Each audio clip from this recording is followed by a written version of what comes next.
నామములో మీకు వందనాలు తెలియపరుస్తా ఉన్నాను. ఈ దినము కొరకు దేవుడు సిద్ధపరిచిన వాగ్దానాన్ని మనం స్వాధీనపరచుకుందాం.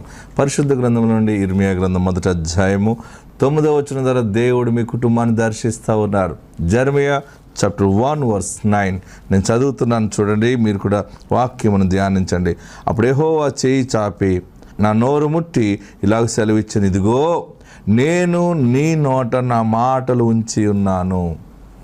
ఈరోజు వాగ్దానము, నీ నోట ఆయన మాట ఉంచి ఉన్నాడు.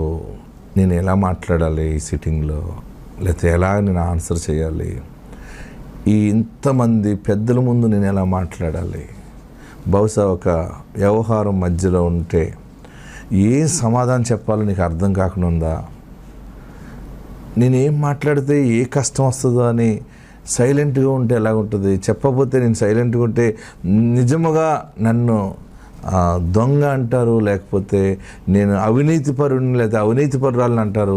మాట్లాడాలి, ఏదో ఒకటి. ఏం మాట్లాడను అని అనుకుంటున్నావా? దేవుడు నీ నోట మాట ఉంచి ఉన్నాడు, నువ్వు మాట్లాడబోతూ ఉన్నావు. లేకపోతే నేను సేవ చేయాలనుకున్నాను, దేవుడి గురించి చెప్పాలనుకున్నాను, నాకేం రాదు కదా, నేనేం చెప్పగలను అని అనుకుంటున్నావా? నువ్వు నిలబడు, దేవుడే నిన్ను వాడుకుంటాడు.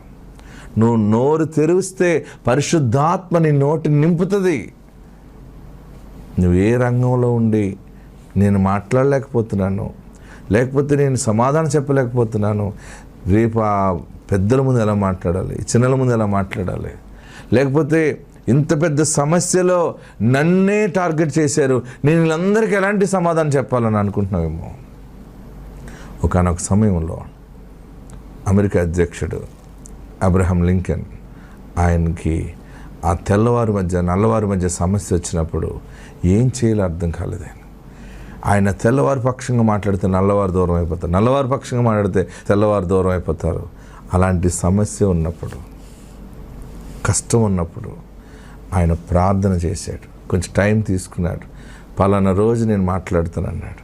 ఆ 2-3 రోజులు టైం తీసుకుని అందరూ ఉత్కంఠగా చూస్తూ ఉన్నారు, ఏం చెప్తాడు. ఏది చెప్పినా అతను పదవి పోతుంది. అక్కడ ఏది మాట్లాడినా సమస్య, అంత పెద్ద కష్టం వచ్చి పడిపోయింది. ఆయన దేవుని సన్నిధిలో బలముగా ప్రార్థన చేశాడు.